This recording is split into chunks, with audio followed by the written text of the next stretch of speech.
Donc on va passer à la question suivante. Donc c'est la question numéro 4 qui porte sur une convention de souscription avec la Fondation du patrimoine. Et c'est Annie Parent qui rapporte. Donc, l'entretien des églises relève d'un enjeu national ayant fait l'objet de multiples colloques et communications. À l'échelle communale, une association s'est constituée en août 2019 en vue d'aboutir à la restauration de l'église Saint-Gervais-Saint-Protais, patrimoine bâti remarquable inscrit à l'inventaire supplémentaire des monuments historiques par des actions de mécénat et de promotion de l'édifice. La commune d'Avranches, en tant que propriétaire, reconnaît l'utilité sociale de l'association et souhaite poursuivre la campagne de restauration engagée en 2009 pour lutter contre une infestation de mérules. Forte de son expertise, la Fondation du patrimoine, par sa délégation régionale en Normandie, a été sollicitée pour rédiger une convention de souscription avec la ville d'Avranches et l'association Saint-Aubert du Mont-Saint-Michel à Saint-Gervais.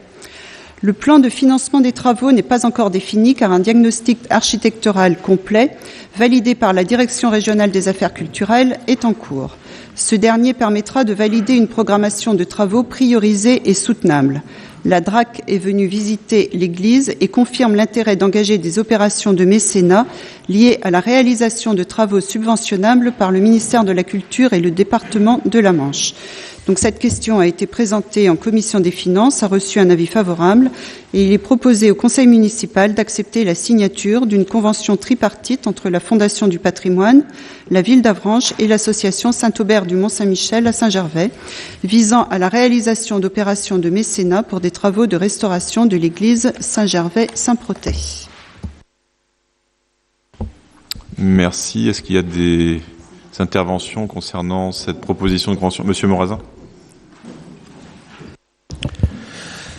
Oui, monsieur le maire, que n'est pas ma surprise. Vous êtes prêt, à quelques semaines des élections, à signer un accord tripartite avec une association qui s'est mise en place parce que depuis 6 ans, et je l'ai rappelé à plusieurs reprises, vous n'avez pas engagé de travaux sur le patrimoine. Ce que j'avais trouvé absolument incroyable de quelqu'un qui se revendique historien et défenseur du patrimoine. Je vous l'avais dit et redit, sur plusieurs sujets, pas que sur celui-ci. Mais c'est quand même un peu fort, à quelques semaines des élections, de venir maintenant vous engager sur un accord tripartite, alors qu'effectivement, nous avons fait des travaux sur cette église et que vous n'avez pas voulu continuer, et je reprends moi aussi vos termes, parce que vous n'aviez pas, soi-disant, les moyens. Alors effectivement, c'est toujours mieux tard que jamais, mais ceci dit, la ficelle est quand même un peu grosse. Alors, je n'ai pas envie de commenter vos propos. Je laisserai les membres de l'association Saint-Aubert analyser vos propos. Y a-t-il d'autres interventions ? A priori, non. Il y a le vice-président de l'association dans la salle, mais bon, est-ce qu'il veut ? Je voudrais rappeler que l'association Saint-Aubert regroupe effectivement un certain nombre d'habitants, y compris des membres de l'opposition, et que nous nous réjouissons naturellement de cet accord tripartite qui, on l'espère, aboutira dans la mandature future à une restauration complète de l'édifice. Mais il faut insister sur l'utilité de l'étude architecturale. Nous n'avons malheureusement, à ma connaissance, aucun document valable sur l'état de l'édifice, et il est extrêmement important que nous puissions nous baser sur une expertise reconnue. Et donc, cette étude, elle est en cours de finalisation, et ce sera, nous l'espérons, tous, j'en suis persuadé, monsieur Morazin, vous aussi, le début d'une campagne de restauration que nous appelons tous de nos vœux. Oui. Alors, juste une précision, il faudra que les membres de l'association ne prennent pas part au vote. Alors, Madame c'est ce que Leroy. je souhaitais dire, mais je voulais aussi quand même rajouter quelque chose par rapport à M. Saint-Jean, qui nous a dit qu'il n'avait pas trouvé aucun document concernant la restauration des travaux qui a été faits précédemment au niveau de la restauration de Saint-Gervais. Je me suis permise de téléphoner au service technique et 3 jours après, j'avais les documents. Oui, alors oui.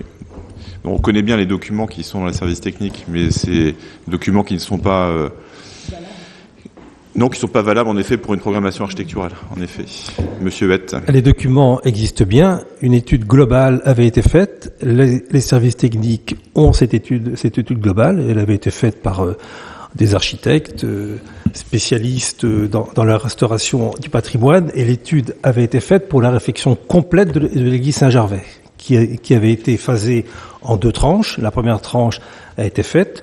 Tout était prêt pour la seconde. Vous n'avez rien fait pendant 6 années. Et effectivement, il apparaît par le miracle des élections qui arrivent dans 3 semaines que maintenant, comme par hasard, le dossier de l'église Saint-Gervais ressurgit. C'est un peu fort de café, c'est un peu gros, mais je crois que personne ne sera dupe de cette manœuvre, comme avec les chiffres. Voilà, on est dans la manœuvre, on est dans la manipulation, on est dans la communication, on est dans la manipulation, on est dans la communication, mais tout était prêt pour l'église Saint-Gervais. Vous n'avez rien voulu faire pendant effectivement 6 ans, et maintenant le dossier ressort.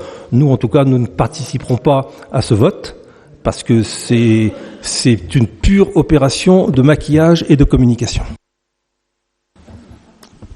Très bien. Écoutez, c'est un choix qui vous regarde. Moi, j'aurais à voir puisque Monsieur Morazin a eu des propos assez désobligeants à mon égard, mais ça c'est pas nouveau.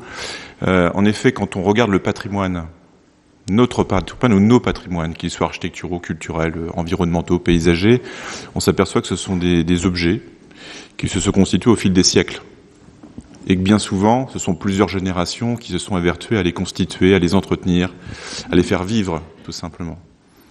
L'église Notre-Dame-des-Champs, qui est devenue basilique à la fin du XIXe siècle, c'est dire si elle avait une importance aux yeux de l'Église. Je parle de l'entité ecclésiastique. Il a fallu plus de 70 ans pour arriver au terme de sa construction. C'est la même chose pour Notre-Dame-des-Champs, c'est la même chose pour beaucoup de nos patrimoines. Et je pense qu'en effet, même si aujourd'hui vous avez beau jeu de dire qu'on n'a rien fait, je tiens quand même à signaler qu'en termes de patrimoine, on a fait pas mal de choses. Parfois, on nous dit qu'on en fait trop, en termes de culture et de patrimoine. Donc le discours varie selon les moments. Je pense que le temps de la réflexion était venu pour savoir de quelle façon nous allions travailler.